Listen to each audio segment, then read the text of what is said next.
So today, our faith tradition has invited/required us to light our first Advent candle, which stands for hope. Nice. Good Christian folks over here. And in the wake of this weekend's late night Senate voting shenanigans, this invitation/requirement feels cruel. I find it so much easier to preach immediately following a victory than I do immediately following a defeat. But thankfully, we had already chosen today's ancient testimony, which Donna read there at the Advent wreath for this morning. And the epistle or letter to the Hebrews really has one overarching theme: the imperative to remain faithful in hopeless times. Now, I'm going to come right out and give you a spoiler. I am angry and sad and terrified and vibrating with vitriol. But I am not hopeless. Thank God it is literally my job to not be hopeless. Now, I'm assuming that you don't come to church to hear your minister simply spout off facts about tax bills, so I'm going to go in a churchier direction. But if you want some details or if you want to debate and discuss later, please come find me. I'll be up here drinking my water, and I would love to debate and discuss and give you more details. But today, even as we rail against a heartless, cruel, greedy reality that has added fresh pain to an already painful year, I want you to accept an invitation that I don't even want to take right now. I want us to work together to hone the art of faithfulness. And I think that the first step toward that is to hone the art of waiting. Now, luckily, the art of waiting is built into our Christian liturgical year. And luckily, even in this dreadful wake, today is the first day of that waiting. Every time Advent rolls around, we spend a month leading up to Christmas Eve remembering how to wait, and more specifically, how to wait in the dark. We light candles each Sunday, the first one for hope, also known as the prophet's candle. And from hope, we then move to faith, then joy, then love, then Christmas. And for many of us who grew up in this tradition, we do it with the same daffy, wide-eyed wonder that we did as children. In fact, one of our modern-day folk prophets, Reverend Fred Rogers, or Mr. Rogers if you're nasty, compares this hopeful season with, quote, the way a child listens to a favorite story. The pleasure is in the familiar way the story begins, the anticipation of familiar turns it takes, the familiar moments of suspense, and the familiar climax and ending. Well, Advent felt pretty unfamiliar to me last year. And it still feels pretty unfamiliar this year. And as the preacher man, son of a preacher man, the old concepts feel like they should feel familiar, like things I should feel: hope, faith, joy, love, Christmas. But greedy governmental blow after greedy governmental blow has me thinking our wreath might need some kind of added green Grinch candle this year. And speaking of Grinches, while I've been thinking about waiting a lot, I've also been thinking about Robert Moses. Anybody else? Stay with me. Not only is this month's Magic Time reading by Keenan and Peter about Mr. Moses, but the play that some of us went to last Sunday at the Public also incorporated Mr. Moses into its plot. And when we arrived at the Public Theater to see the show, which is called Illyria and chronicles the historic beginnings of the Public Theater and their free Shakespeare program, we audience members were told that this would be a, quote, conversational play, which apparently meant that it would be softly spoken and essentially unfurled just as if the characters were having quiet table conversations, as opposed to typical theatrical fireworks. And one sweet young usher talked to me like I was some batty old uncle, and he told me that, quote, careful, patient listening and active waiting will be required. And I told him that that's why I was there. That careful, patient listening and active waiting are my forte. And then I sat down to find out just what that meant. And quiet conversation is exactly what happened. I patiently listened to the play and waited actively. And I also watched as many audience members grew very restless, impatient to find out just what all this barely audible chatter was all about. But careful, patient listening and active waiting paid off by revealing a story of public theater populism triumphing over the late career Robert Moses's Grinchier instincts. In fact, though he wasn't an onstage character, the defeat of Mr. Moses figured prominently in the very subtle, hopeful turn of the plot. And if you stopped listening for just a moment, that quiet hope could pass you right by. But anyone who was actively waiting for it, just like that sweet usher told me to do, could catch the subtle hope offered by the play's quiet climax. Now, this morning's text from the Epistle to the Hebrews also suggests that active waiting is the name of the faith game. If we subscribe to the promises of our scripture, our faith is always in something unseen, something we will never truly be concretely sure of. Our enduring hope is based on a faith in a God who has nudged our spiritual ancestors through harrowing times and promises to nudge us in the same way. And all we have to do is remain faithful. Now that's pretty hopeful stuff. Now here's the tricky part. Somewhere along the way, the Epistle to the Hebrews, which is also very focused on Jesus being a cosmic deity above everything and everyone else, started to be used in very anti-Semitic ways. It's been used to undergird and legitimize anti-Jewish theology by those who want to read that hate into the letter's words. So we've got a book in the middle of our scripture that can be read in at least two major ways. Our reading can bring hope to a community in need of hope, or another reading can give fodder to those who want to use it for their own self-interested aims. Same book, a choose-your-own adventure of galvanizing hope or greedy hate. Now, I've realized that much of our scripture can be read this way. So when I stand at protests against this current tax bill with a sign that says, "Jesus Christ, what Bible are these people reading?" I mean it sincerely. Most everything can be used both for hopeful goodwill and hateful ill.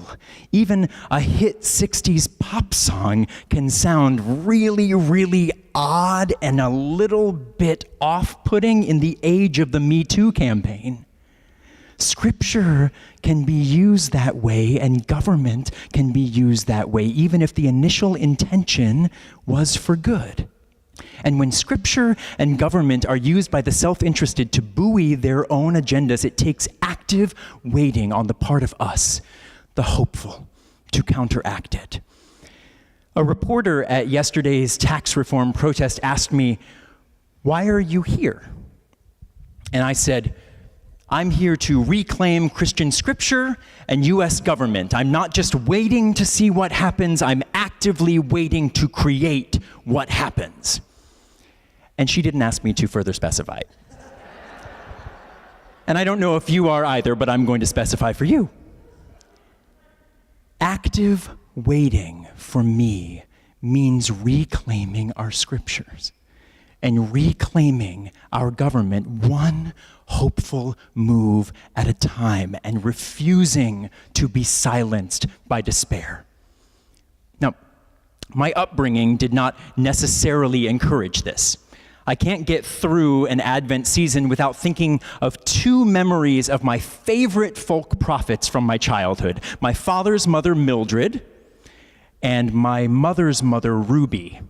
And they were both women of Christian faith, but they both also tended to steer clear of the murkier details of the Bible, like the Epistle to the Hebrews.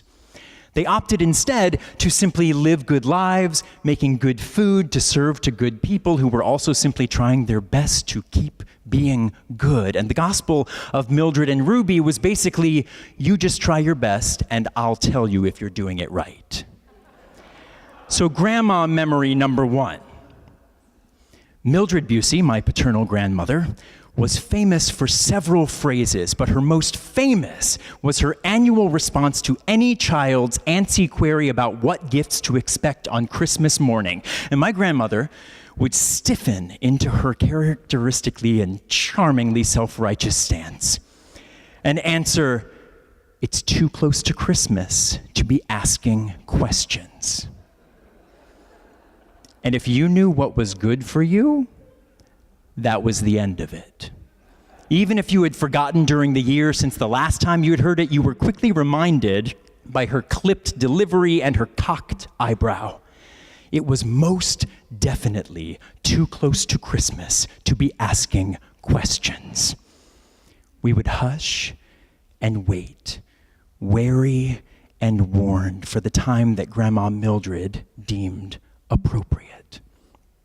And grandma memory number two. Ruby Marsh, my maternal grandmother, was famous for her own riff on a similar idea. Legend in the Marsh family had it that my Uncle John, who many of you met here, he was the amazing man in that beautiful rainbow caftan at our wedding. When he was just a tyke, he had wanted nothing more one Christmas than his very own globe. He'd prayed for it all year.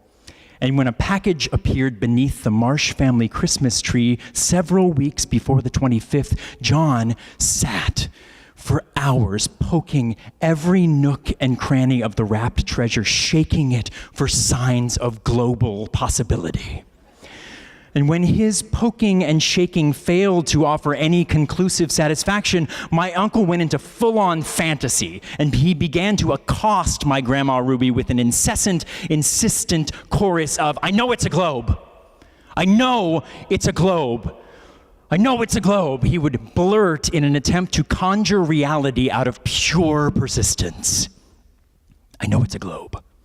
I know it's a globe. I know it's a globe." This emphatic insolence went on for weeks until it erupted in my Grandma Ruby, yanking the package out from under the tree, shoving it into John's lap, and forcing him to open it a full week before the appropriate time. And guess what it was? It was a globe. But the joy of getting what he wanted soon wore off as John realized that he had nothing left to open on Christmas morning. That was the last line whenever that story was repeated. I have it memorized. Now here's the thing. Both my Grandma Mildred's silencing tactics and my Grandma Ruby's globe gifting myth have been celebrated for decades by my family as examples of how to do Advent right. And I've drunk that family Kool-Aid for years. It has felt as familiar as a sweet Advent wreath. And I've been lulled, childlike, into the Mr. Rogers rhythm of it all. And while I still have deep sentimental appreciation for passive waiting, for letting the right time for gift receiving to come, that's during normal Advent seasons. That's for when nobody's trying to steal the gifts you need to simply survive from out from under your tree. We are not living in a normal Advent season. This Advent season will require faith like it always has, yes, but it will also require active waiting, where we demand the answers to the questions we are asking our elected officials. Sorry, Grandma Mildred. One where we insist, sorry, Grandma Ruby, that the thing we need at least is a government full of people who care more about every human being thriving than they do about their own lobbyists' wealth. Scripture has been written to bring hope. Government has been established to bring hope. Liturgical seasons like Advent have been scheduled to bring hope. Heck, even Robert Moses had some great hopeful ideas until he turned himself into a mythical villain. But when hopeful things are not carefully watched and tended, they are too easily manipulated by the faithless and powerful. It is up to us, the faithful, to declare that our scripture and our government must be creating hope always for everyone. This is not a partisan issue. This is an artisan issue. We are artists, every single one of us. We are poets of possibility here in this humble place where we together actively create hope in the face of hopeless greed. And active waiting is not easy. But I think it starts just like this, with us gathering around these tables for quiet conversation and asking one another why we're here. Because if we do that every Sunday from now until the midterm elections, think of how galvanized we'll be. And we won't just call, email, and fax our government officials and walk into those voting stations angry, sad, and terrified, although that's certainly where I am right now still. But we'll call, email, and fax our government officials and walk into those voting booths with carefully curated hope that has filled this active waiting time. You all make me an artist of hope. And my hope is that I can do the same for you. And I hope we are reclaiming Scripture, reclaiming government, reclaiming hope for one another. Because if we don't, I'm not quite sure what we're all doing here.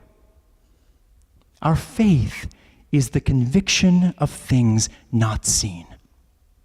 But if we listen carefully and actively wait together, we create the hope we wish to see in the world.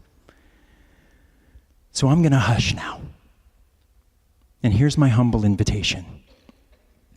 It's not too close to Christmas to be asking questions. And no one's going to scold you for insisting on the gifts we all should be receiving right now.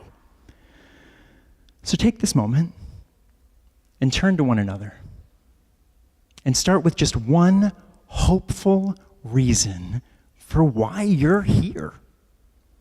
Careful, patient listening and active waiting will be required. But go for it. We'll pull you back together for communion in just a moment.